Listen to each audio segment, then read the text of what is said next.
ان آیات میں جو بات سمجھائی گئی ہے اسے عرض کرتے ہیں. شعیب علیہ السلام کی قوم تاجر قوم تھی، تجارت پیشہ لوگ تھے. مال خریدنا، مال فروخت کرنا، اشیاء کی بیع اور شراء، اشیاء کی خرید و فروخت، تجارت اس قوم کا پیشہ تھا. اور ہم سب سمجھتے ہیں کہ حصول رزق کے جو اہم اسباب ہیں اور حصول رزق کے جو اہم مسائل ہیں اس میں ایک بہت بڑا سبب اور وسیلہ تجارت ہے. تجارت کے ذریعے رزق آتا ہے، تجارت کے ذریعے مال آتا ہے، تجارت کے ذریعے کاروبار چلتا ہے. شعیب علیہ السلام کی قوم بھی تاجر تھی، تجارت ان کا پیشہ تھا، تجارت کے ذریعے مال کماتے تھے. لیکن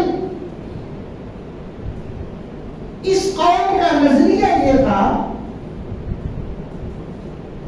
کہ تجارت کرنے میں، کاروبار کرنے میں ہم آزاد ہیں، ہم کسی کے حکم کے پابند نہیں ہیں. کاروبار کیسے کرنا ہے؟ جسے ہم فائدہ مند سمجھیں گے،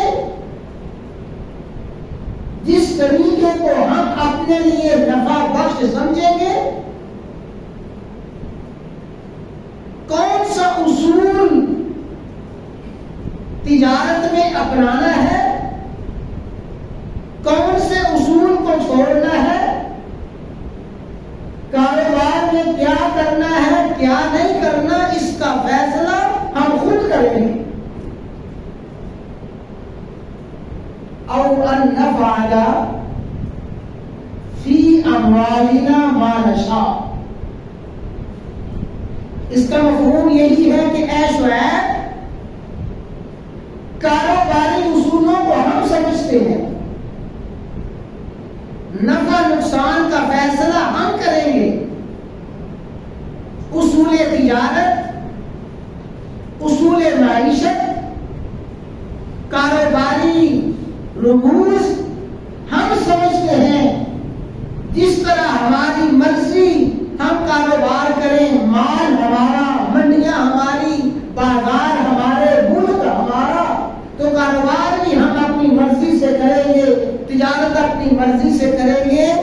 یہ تھا قوم شعیب علیہ السلام کا ذہن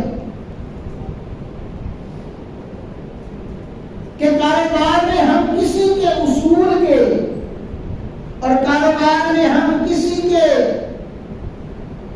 احکامات کے پابند نہیں، کسی کی ہدایات ہمیں نہیں چاہیے. او ان نفعل فی اموالنا ما نشاء، جیسے ہم چاہیں گے، جس طرح ہم نفع اور فائدہ سمجھیں گے ویسے ہم کاروبار کریں گے.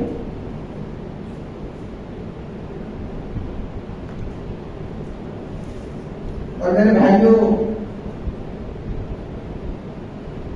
ایمانداری سے ہم سوچیں کہ آج کے کاروباری افراد کی ذہنیت اور آج کی تجارت کے اصول کیا ہے؟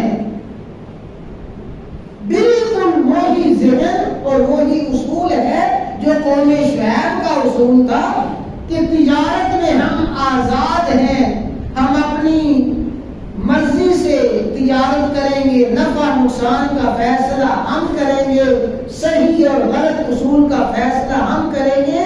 جو قوم شعیب کی ذہنیت تھی آج کے معاشرے کی بھی 100% ذہنیت وہی ہے۔